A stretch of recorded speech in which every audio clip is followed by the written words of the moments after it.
Let's get the read right now from George P. Bush. He is the Texas Land Commissioner, kind enough to join us right now. Commissioner, good to see you.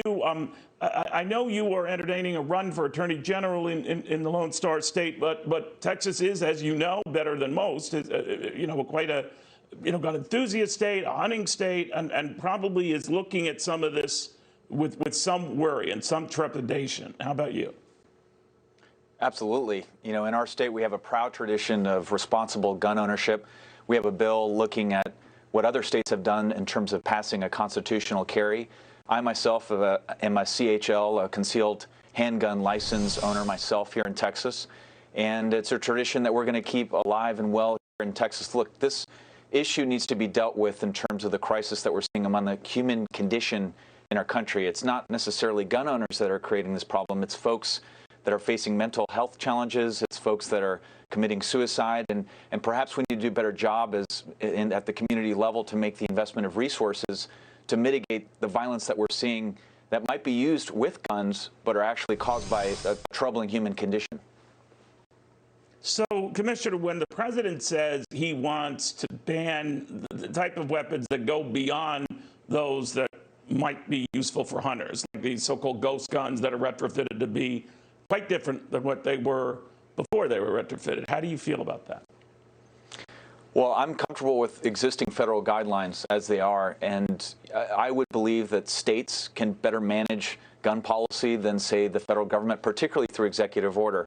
If we can work together, perhaps in the Congress, to come forward with solutions, but in my opinion, let states like Texas design their own policy, because we best know how to manage our economy, our way of life, and how we can manage this situation in our state. So, I haven't had a chance to personally review the executive orders myself this morning as they've become breaking news, but I will share that this is not going to be welcomed in our state. You've also been critical of the stance the administration has taken on traditional fossil fuels and industry. What is your biggest worry in the president's green push right now? So even though the state of Texas has less than 2% of its state geography controlled by the feds, the Biden order on hydraulic fracturing, horizontal drilling ban on federal leases could jeopardize up to 120,000 jobs in our state of the 400,000 that are directly employed by the oil and gas industry. And that's the one where, my agency is intervening in a case that's now pending in the state of Wyoming, where the Western Petroleum Association, you look at states like Wyoming, Colorado, New Mexico, rely upon these federal leases to generate revenues for their public schools. So that's the most problematic one right now. Others talk about Keystone, that's 11,000 jobs. Others talk about the Endangered Species Act, which also could jeopardize production in our state, which generates about 44% of the nation's oil. But right now, the hydraulic ban and horizontal drilling ban on federal leases is the most problematic. Commissioner, while I have you, your uncle, George W. Bush, the former president, has been complimentary of Joe Biden in his first couple of months, saying that he's off to a good start. Your dad, Jeb Bush, has commended some of the tone that has come out of the Biden White House. By and large, your larger family has been very quiet on Donald Trump. You have not. You supported him ultimately when he was the nominee in 2016 and in his reelection in 2020, but you stand out in your family for that. So the obvious question is, what are family dinner conversations like?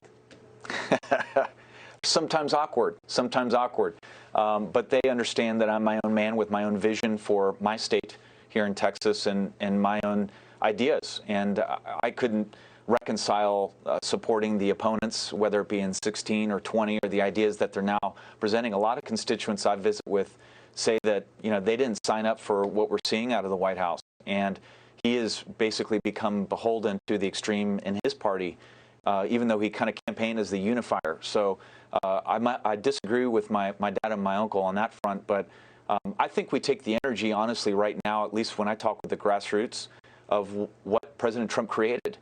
Looking out for the blue-collar worker, being skeptical of our trade agreements, taking on China on the national security front, securing the border, particularly here in Texas. That's what they want to hear. I could see all of that, and I get that part, George. I guess, you know, the policies and the positions Donald Trump took are very different than maybe the personality of the man. But he had a lot of awful things to say about your dad, low energy and on and on. And your father was famous for saying of the January 6th Capitol Hill violence that the president provoked that disgusting event at the Capitol. What do you think of that? Well, politics is something that's tough. It's a full contact sport, as they say. And, you know, during rough primaries, whether it was my grandfather who ran for president several times or my uncle, they will tell you that they were the target, but they also delivered it. And so that happens in presidential politics. I just know that in terms of what we do at the land office, we can capture some of that energy, some of those ideas, and use it for good in our state because we need it more than ever. So bottom line, you don't take any of this personally, or the remarks that Donald Trump made against your dad personally, or the extended Bush family. You don't take any of that personally. I think you would have a very short career in politics if you take any of this personally. This is the true war is about ideas and what's at stake for our country in the next century. I'm a father of a 7-year-old and a 5-year-old. That's why I first entered public service, was that I wanted them to be able to inherit a country, a state that's in a better condition than the one that currently I've had a chance to enjoy with my beautiful wife. And that's what I want to continue fighting for in the coming years. You know, Commissioner, your uncle, George W. Bush, had said of where the Republican Party stands and what's populism, what's not. I hope I'm quoting correctly here, that history in the United States has shown that these populist movements begin to fritter over time. So I'm optimistic about democracy. I think what he's saying, I don't want to put words in your uncle's mouth, that the Trumpism, whatever you want to call it, represents but a blip on the historical timeline. What do you think of that? Well, it's really hard to say. I mean, that would require me to be able to predict the future, which I can't do. But what I can do is talk to you about 2022. And a lot of constituents are really tired already of the border surge that we're seeing, because our communities on the border have been absorbing this surge for generations. They want a more proactive D.C. as it relates to that issue. They want a D.C. that steps back and allows states to create their own policies, such as a tradition that we have here in the state of Texas. And the grassroots really is more fired up than ever. So even though things didn't work out at the top of the ticket during this last election cycle in 2020, I can tell you it was a really good night for conservatives here in the state of Texas. We maintained most of our majorities in the state house, the state senate. We have some work to do in our judicial races. All of our statewides are held by Republicans. But part of the reason why I'm looking at another office is that we got to put the best team on the field here in Texas. And the Democrats are going to come at us with everything that they possibly can, whether it's good candidates or additional financial resources. You know, I don't know the family dynamics, George, so who am I to judge? I do know you stand out in your family for a variety of reasons. I mean, you're a very popular commissioner. That's a very important post in your state. I know you're entertaining that run for Attorney General. Others have said you've set your sights down the road on maybe becoming a governor or maybe becoming president of the United States. What about that? Well, right now I'm focused on the legislative session, the here and the now. And there's going to be plenty of time after legislative session to make an announcement and talk with the grassroots of our party. You know what I've learned, Neil, in my professional career. You're clearly interested in running for Attorney General. That is a given, right? I'm taking a very serious look at it. I think that the charges that have been levied against the incumbent are very serious and need to be taken seriously.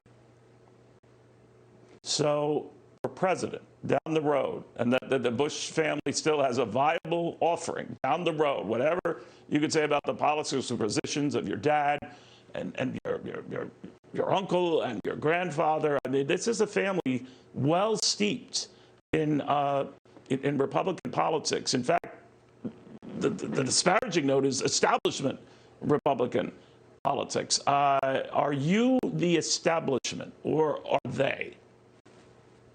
I'm actually a constitutional conservative. I'm a unique bridge, actually, in this party that can bring together the clans, if you will. I have a demonstrated track record of doing that here in the state with being the largest vote getter in 2014, and then in 2018 when I got elected, number 2 behind the governor. So, what I love about Texas is that we really are our country in a nutshell. Very diverse, rural, urban, suburban interests with a wide, diverse population. And I've got a message that sells and resonates among conservatives and also among new Texans. We have almost 200 people moving here to the capital city every single day on a net basis, half of whom are from California. The rush is on to Texas, and you need kind of a broad message that appeals to folks that are sixth generation, that have relatives in the Alamo, but also a message that appeals to people that have just moved here from LA. Yeah, you're right. Well, it's definitely going on. You're quite right about that. Commissioner, thank you very much. Good catching up with you. Let us know if there are food fights in your house, but it doesn't sound like that's really happening. George P. Bush.